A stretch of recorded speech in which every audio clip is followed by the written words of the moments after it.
შემოგვიერთდა დიდი ღმის მინდა 100,000 მოწამის სახელობის ტაძრის წინამძღვარი დეკანოზი ლუკა სოპატაშვილი. დაგლოცეთ მამაო, დილამშვიდობისა ძალიან დიდი მადლობა რომ გვესტუმრეთ. გაიხარეთ, მადლობა. საინტერესო თემა გვაქვს დღეისთვის, მაცხოვრის სწავლება მოყვასის მხილების შესახებ. ჩვენ ვიცით რომ უფლისგან გვაქვს მონიჭებული თავისუფალინება და ამასთანავე განსჯის უნარი. მაგრამ პირველ რიგში ალბათ განსჯის უნარი იმიტომ რომ საკუთარ თავში ჩავგრმავდეთ და საკუთარი თავი გამოვიკვლიოთ. ვიცით რომ განკითხვა არის ცოდვა, მაგრამ ამავდროულად არსებობს განსხვავება მხილებასა და განკითხვას შორის და სწორედ ეს არის საინტერესო, რას ნიშნავს საერთოდ მხილება და რა სწავლება აქვს ამასთან დაკავშირებით მაცხოვარს, რას ამობენ წმინდა მამები სწორად მხილების შესახებ. ზოგადად ეკლესია ღვთაებრივი წარმომავლობის არის, ანუ ღმერთის დაფუძნებულია და მოქმედებს საღვთო მადლი. და ვინც ეკლესიის წევრია, შესაბამისად მივდივართ ღმერთისაკენ. ანუ ღვთაებრივი წარმომავლობის ეკლესიაში ჩვენ მოძრაობთ ღმერთისაკენ. ეს ძალიან მნიშვნელოვანია, იმიტომ რომ ჩვენ არა ვართ ამქვეყნიური ორგანიზაცია, მხოლოდ ეს არის ღმერთისკენ მავალ ადამიანთა ერთობა. ამიტომ აი ამ სულის დროს ძალიან დიდი მნიშვნელობა აქვს, რომ მართალი გზიდან არ გადაუხვიოს ადამიანმა. არც მარჯვნივ, არც მარცხნივ, არც ფანატიზმში უნდა გადავარდეს, არც ზედმეტად ასე ვთქვათ უზრუნველობაში თუ ლოიალობაში, არამედ აი რაღაცა ღვთაებრივი გზით უნდა იაროს. და მხილებაც და განკითხვაც, რომ ბრძანეთ ელისაბედ, ეს გულისხმობს პირველ რიგში სიყვარულს. რომ აი ჩემი მოყვასი არ აცდეს საღვთო გზას, არ გადავიდეს მისგან. ერთი წმინდანი ბრძანებს, რომ იოანე ოქროპირი ბრძანებს, რომ მხილების უფლება აქვს იმას, ვისაც უყვარსო, ის ადამიანიო.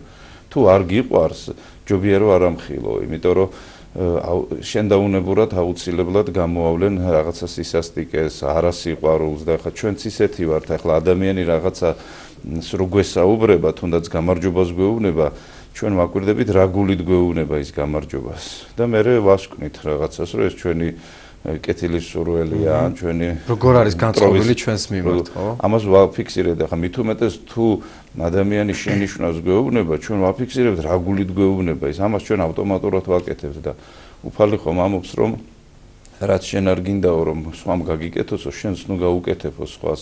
ესე იგი, რა გულითაც შენ გინდა, რომ თქვათ, ვინმემ გამხილოს თუ რაღაცა შეცდომა მოგივა, შენი თავი საზიანოდ. აი ზუსტად იმ გულით უნდა მიუდგეს სხვას, ანუ შენ აუცილებელია სიყვარული და სიყვარული ადამიანთა შორის ურთიერთობისთვის აუცილებელია. ეს ჩვენ ვიცით, ყოფით დონეზეც ვიცით. ჩვენ ძალიან გვიხარია, როდესაც ვთქვათ, ქუჩაში ვინმე უცნობი სიყვარულს გამოგვივლებს, ხო, რაღაცი ფორმით და მით უმეტეს, როდესაც ჩვენს გადარჩენას ეხება საქმე, ვთქვათ, ჩვენ შეიძლება ვცდებით რაღაცაში და აი ამ დროს ძალიან დიდი სიყვარული და სიფრთხილეა საჭირო, რომ ჩვენ ვინმემ მოგწეს შენიშვნა და მე ჩვენ გავასწოროთ ის. თუ მე მაგალითად არასიყვარულით მომცემს ვინმე შენიშვნას, რაც არ უნდა სწორი შენიშვნა მომცეს, მე პირველ რიგში გავღიზიანდები. ნუ მეორე მომენტში შეიძლება მე გარკვეული პერიოდის მერე ეს ემოციები დამიცხრეს და გონება ჩავრთო და ვაიძულო ჩემი თავი, რომ ის სიტყვა შევასრულო, რომელიც თუნდაც ვთქვათ სიძულვილით მითხრეს მე. მაგრამ ეს პირველ რიგში რთულია, იმიტომ რომ მაგრამ თუ სიყვარულით გეუბნებიან, შენ აღინთები, შენ სიხარული გადმოგეცემა, შენ ვინ სიყვარულითაა შენს მიმართ, მისგან შენ სიხარული გადმოგეცემა, გახარებს ის შენ. და თუ თქვათ ის შენს რაღაცა ნაკლზე მიგითითებს და შენ ხვდები, რომ ეს მას შენი სიყვარულით მოსდის და ღმერთის სიყვარულით მოსდის, შენ მხოლოდ სიკეთეს გააკეთებ და მადლიერი იქნები ღმერთისაც და ამ ადამიანისაც, რომ ღმერთმა აი ამ ადამიანის საშუალებით შენ, ესე იგი, სიმართლისგან თუ მე გადაუხვიე, აი სიმართლისკენ სავალი გზა მაჩვენა ამ ადამიანის საშუალებით და აი ეს რთული არ არის ადამიანთა შორის ურთიერთობა, თუ ის სიყვარულით არის წარმართული და პრობლემები იქ იწყება, სადაც სიყვარულის დეფიციტია. და აი ეს არავითარ შემთხვევაში არ უნდა დაუშვათ, რა თქმა უნდა. მაგრამ არის მეორე მხარე, ხო, მამა ლუკა, ანუ ერთია როცა ის რაზეც ვისაუბრეთ, აძლევ სიყვარულით მოყვას შენიშვნას და რაღაცისკენ მიუთითებ.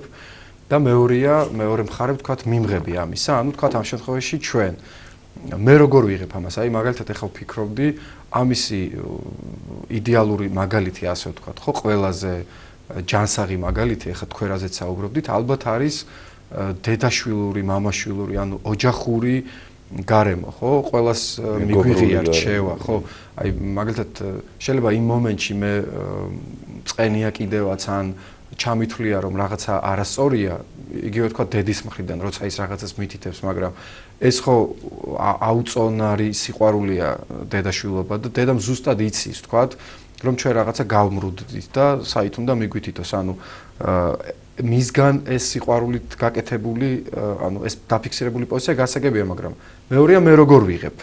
ანუ მე არასწორად ღებულობ, ეს იგი პრობლემა ჩემშია. პრობლემა, ანუ ამას რომ დედას ყველა ვარიანტი შეიძლება ჩვენ არ დავარღვიოთ ეს წესი და სიყვარულით ვამხილოთ, მაგრამ ის არ იღებს ამას. აი ამ შემთხვევაში რა ხდება?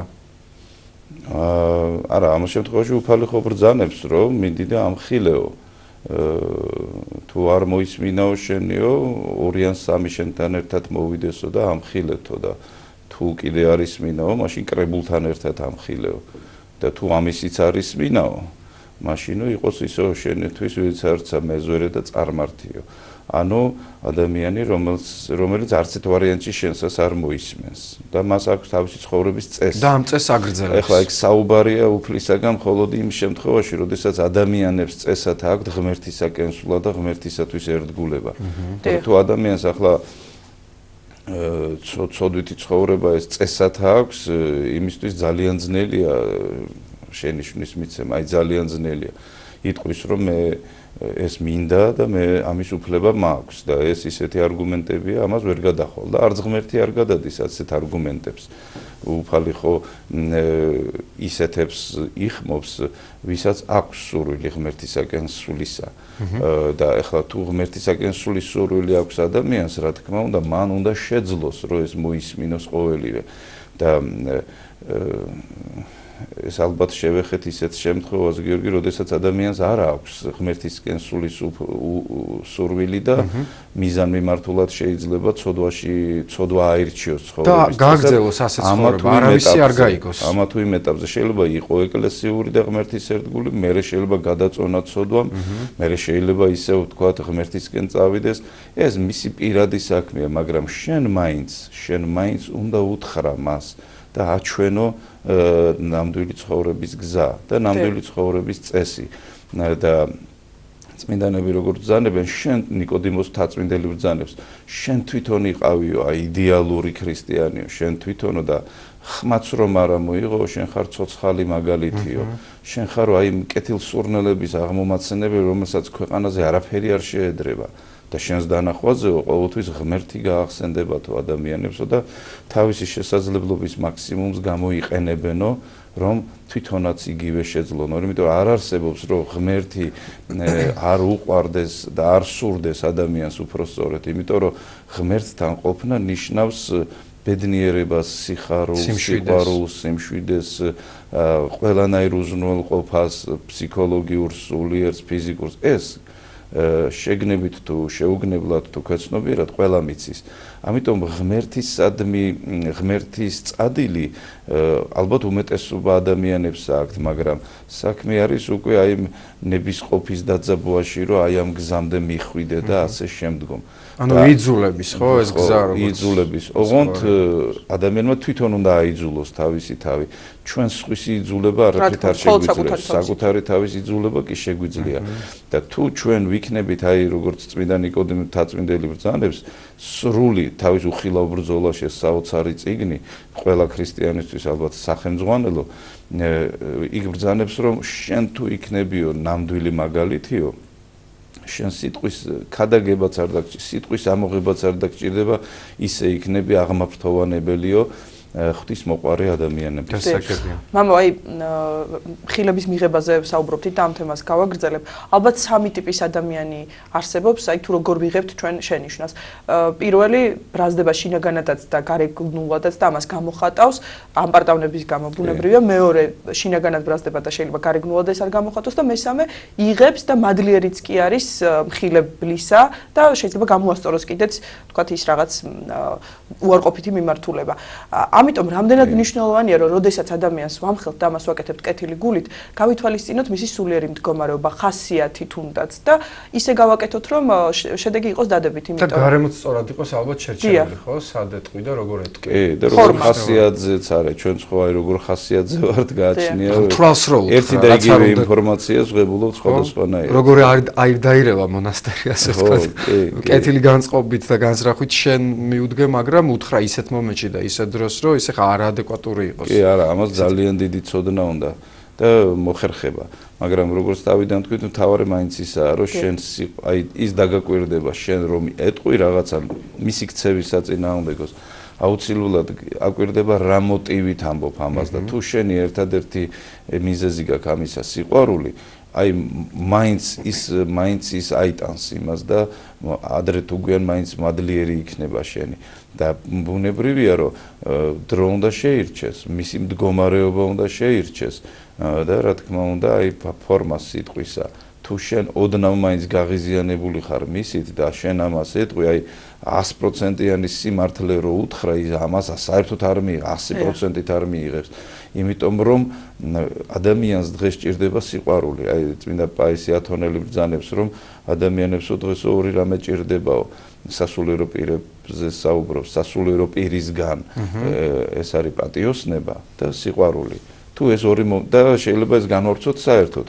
აი თუ რამე სიტყვას ვეუბნებით ვინმეს, იმას ორი რამე ჭირდება ჩვენგან. პატიოსნება ჩვენი მხრიდან და სიყვარული და ყველა ვარიანტში მიიღებს, რა თქმა უნდა, ადრე თუ გვიან და თუ ესე იგი ადამიანი თვითონ გონიერია, ანუ თვითონ არ ემხრობა ცოდვას, მაგრამ ეშმაკისგან მოტყუებულია, ის მომენტალურად ღებულობს ჩვენს სიტყვას. მაგრამ თუ ადამიანი ემხრობა ცოდვას და ის თავისი ნებით ჩადის ამ ცოდვას, აი ამ დროს უნდა შერჩევა მომენტს, იმიტომ რომ ის ყველა ვარიანტში შეგეწინააღმდეგება, იმიტომ რომ ის ემხრობა ცოდვას, მას უყვარს ის ცოდვა და რაც გიყვარს, იმას იცავ. ამიტომ ამას ძალიან დიდი მნიშვნელობა აქვს, რომ გავარკვიოთ. ნუ ერთ მომენტსაც ვიტყვი, იოანე კიბისაფწერელი ამბობს, როგორ უნდა გაარჩიო ადამიანს ცოდვა უყვარს, თუ ეშმაკისგანაა მოტყუებული და გარემოებებიდან გამომდინარე მოტყუდა და არასწორ. და ესე იგი, როდესაც ეუბნები ადამიანს, ვთქვათ, ამ ცოდვის საწინააღმდეგოს, თუ გისმენს ადამიანი გულისყურით და არანაირად არ გეწინააღმდეგება და გისმენს, ეს ნიშნავს, რომ ის მოტყუებულია სიტუაციიდან და ბოროტი ძალისგან. ანუ გვერდიდან ჭირდება, რომ შეახედო რაღაცას, ხო? და რა თქმა უნდა, ის ამას მიიღებს და შეისრუტავს როგორც ღრუბელი წყალს და თუ ადამიანი გეწინააღმდეგება, გიმტკიცებს, რომ კი, მაგრამ აი ეს რო არის კი და არგუმენტები მოყავს, ხომ? მაშინ ის ნიშნავს, რომ მისი ნება გარყვნილი არისო და თვითონაც მიმხრობილიაო იმ ცოდვაზე და თვითონ ჭირდება დიდი ძალის ხმება, რომ მიჩვეულს გადაეჩვიოს და რაღაცნაირად მოიშოროს. ამიტომ ჩვენ რომ ვეუბნებით ვინმეს რამეს, მისი რეაქციიდან შეიძლება გავიგოთ თვითონ რა სულიერ მდგომარეობაშია. აი რა ხდება იმ შემთხვევაში, მამაო, როდესაც ანუ სიყვარულის გამო თქვათ, ნუ ჩვენ გვერდში მყოფი ადამიანები გვიყვარს ისეთები, როგორებიც არიან, ხო? ეს არგუმენტი გვაქვს ხოლმე და ვეგუებით ამა თუ იმ სისუსტეს თქვათ ადამიანისა და ვცდილობთ ხოლმე უფრო მეტად დადებითი და კარგი დავინახოთ მასში, ვიდრე რაღაცა ჩავეჭიდოთ იმ ნაკლოვანებებს, რაც თვითონ ჩვენგანს გაგვაჩნია, ხო? ანუ რაღაცნაირად შენ ხდები თუ არა თანა მონაწილე და ერთგვარად არის თუ არა ეს როგორც მეგობრის ამ შემთხვევაში თქვათ დანაშაული, რომ შენ ეჩვევი, ანუ იმის გამო რომ რაღაცნაირად არ გაფუჭდეს ეს ურთიერთობა, აი მაგალითად იცი რომ აი იცი რომ ნუ აქვს ეს ნაკლი, მუდმივად იტყუება რაღაცეებს. სიტყვაზე ვამბობ პირობითად მაგალითი მოვიყვანე. ანუ სულ ამჩნევა ამას რომ რაღაცა ყალბია, მით უმეტეს მეგობარს კარგად შეატყობ ხოლმე, ხო? რა ვითარებაში როგორ იქცევა. აი ატყობ რომ ეხა ის თამაშობს, ყალბია, იტყუება, მაგრამ არ ამხელ შენ და ეჩვევი ამას და მიუშვებ რაღაცნაირად. აი ეს რამდენად სწორი პოზიცია.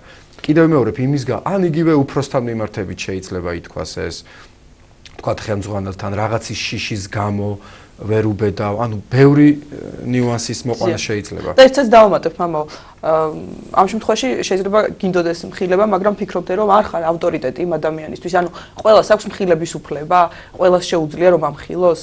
ხო რაღაც ანუ შენ თვითონაც ხომ უნდა იყო რაღაც სანიმუშო რაღაცა მიმართულებით, როდესაც სხვას ამხელ. მხილების ყველაზე მთავარი ფორმა, აი სოკრატეს შემთხვევაში იყო ერთი ათენელი მოქალაქე ეუბნება, რომ სოკრატეო მე შემძულხარო. იმიტომ რომ შენს დანახვაზეო ჭეშმარიტება მახსენდებაო და მე თავის თავს განიკითხავს ადამიანი. ესე იგი მხილების ყველაზე კარგი ფორმა ეს არის რომ შენ უნდა იყოს სრულყოფილი, შენ. და შენ როდესაც ხარ სრულყოფილი, არ არის შეიძლება არ იყოს აუცილებელი რომ შენ სიტყვით ამხილო ადამიანი. შენს დანახვაზე უკვე ახსენდება რომ ის რაღაცა არასწორს აკეთებს. თავარია შენ მის ცოდვას თანაზიარი არ გახდე. აი მაგალითად შენ ლოთობ ჩემო მეგობა მოდი და მეც შენთან ერთად ვილოთებ. ეს უკვე თანაზიარობა და ამ პირიქით ლოთმა რო ლოთი ამხილოს ახლა რომ ნუ სალძმაო და თვითონ ის გადაკროს. თქვათ ლოთობის შემთხვევაში რომ დაждდა და შენ თვითონ ზომიერება დაიცვა და იმანილო ის მიხვდება უკვე რომ ის არაზომიერებაშია და ყველანაირ სიტყვაზე უფრო დიდია პირადი მაგალითი და როდესაც შენ გაქვს ეს პირადი და პირადად ხარ ესე იგი ასეთი მოწოდების სიმაღლეზე შენ ყოველთვის გაქვს ამისი უფლებაც შინაგანი ზნეობრივი და მეორე რომ შენგან ნათქვამს ძალიან დიდი წონა აქვს და რომც არ თქვა მაინც წონა გაქვს მის თვალში და მაინც აუცილებლად შენ მისთვის მაგალითი იქნები და მამხილებელი იქნები და სინდისი ყველაში მოქმედებს თუ ის არ გადაწვა სინდისი და მაინც არ ჩაკლა და ესე იგი ძალიან ცოდვებში არ გააგრძელა თავის ცხოვრება წლების მანძილზე. დიდი მადლობა. მოკეთ მაინც და მაინც ბოლოს შეგვიძლია ვთქვათ, რომ სათავე ამ ყველაფრისა ჩვენ ურთიერთობებში უნდა იყოს სიყვარული და ეს უნდა გვამოძრავებდეს, მაშინ ეს ყველაფერი დაალაგდება და ამდენი საუბარიც აღარ იქნება საჭირო ამ ურთიერთობებში. ძალიან დიდი მადლობა მამაო საინტერესო საუბრისთვის. შევახსენოთ მაყურებელს სტუდიაში საუბრობდა დიღმის 100.000 ქართველი მოწამის სახელობის ტაძრის წინამძღვარი დეკანოზი ლუკას უბატაშვილი.